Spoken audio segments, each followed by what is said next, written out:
What's up, man? It's your big brother K-Rino. I'm trying to get you out of bed before your life is finished.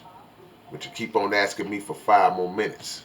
If you add up all those extra 5 minutes of sleep that you done slept over the years, you done wasted 9 weeks. That's the principle we talking about today, man. How much time do we waste throughout a day? How much time do we waste throughout a week? And when it accumulates in the months and months and years, just thinking about all the times we spend procrastinating, all the times we spend where we should have, there are things that we should be doing, the things that we could be doing, and progress that we could be making that we 100% have total control over. And we put it off, we put it off, we put it off, we put it off, we put it off, we lay around, we say, I'm going to get to it. I'm going to get to it. And these things sit in the back of your mind. Well, they start off in the front of your mind.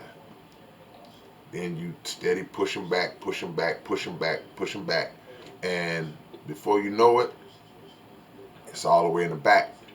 And not only is that thought all the way in the back, there are other thoughts that have come in the meantime, and they're getting moved to the back. So now, all of this work that you could have been doing, work for yourself, all these things that you could have been doing, you have placed it on the back burner and you pushed it back so far that you have created a storage room, a mental storage room of thoughts and ideas that are just sitting up, collecting dust in your mind.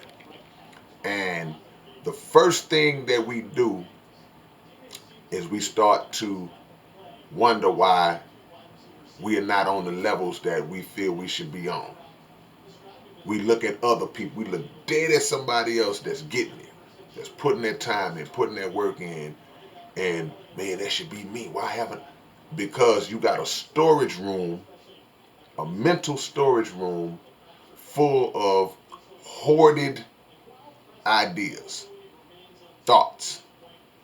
We come up with the thought quick. You might play with it for a little while. Then you abandon it for whatever reason. I won't even go into the reasons because it's too many to name. But for whatever reasons, we abandon it. And one of the biggest problems also that we have is how easily we are thrown off course. It only takes one little thing to divert our attention away from what we should be doing. If it means you have to turn off the TV to get your work done, turn off the TV. If it means that you have to pass up a night of hanging out or several nights of hanging out, then you should pass up those nights of hanging out. If it means that you you can't get you don't want to, you shouldn't get high that day, don't get high that day. Sometimes, and this is a tough one for me, but sometimes you have to even push through when you're tired. You know, some days you just don't have the energy, and I know what you're thinking.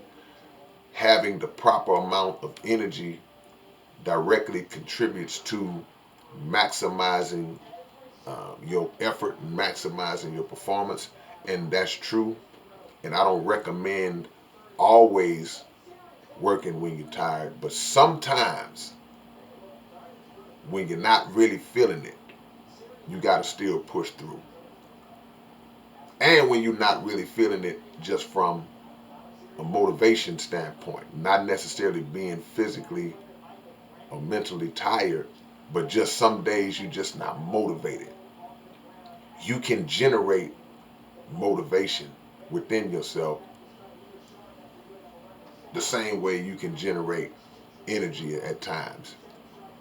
You just got to start playing around with it, whatever it is. And a lot of times, the toughest thing to do is to just start. You know how you might lay around, you know you got to get up, you know you got to be somewhere, you might lay around for 5, 10, 15 minutes. You just putting it off, putting it off, putting it off.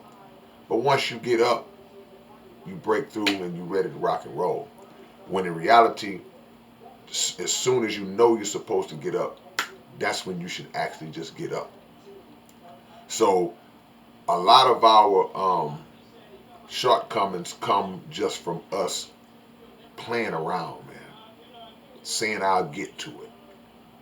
And you look up and years have passed and you have left multiple projects on the table, multiple potentially great ideas on the table, all because you just didn't jump right in. Just jump in and do it. Just jump in and do it, man.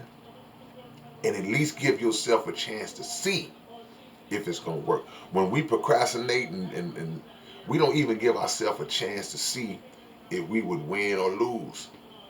And I'm just a person who, it bothers me more to know that I didn't take a shot at it than it does to take a shot at it and not succeed. Because at least I can say, well, I got a chance to actually see if I could have done it, and I wasn't able to pull it off. Or maybe I need to do it in a different way. But it eats at you forever. And you're not getting no younger. So take that into consideration as you move forward throughout your day. Be an example to those who are watching you, and watch the progress that you make when you create the habit of just doing it. Just go for it. Just do it. And it doesn't just have to be one thing. We can do more than one thing. There may be one thing that you're more passionate about, but we are very complex individuals. God created us with infinite capacity to create and to grow. So we can master multiple things. But some people like to lock in on one and master that one at a time. That's fine too. But clean out that storage room, man, and get it together. Reach your goals. All right, man, it's your big brother K-Rino. I'll catch y'all later. Peace.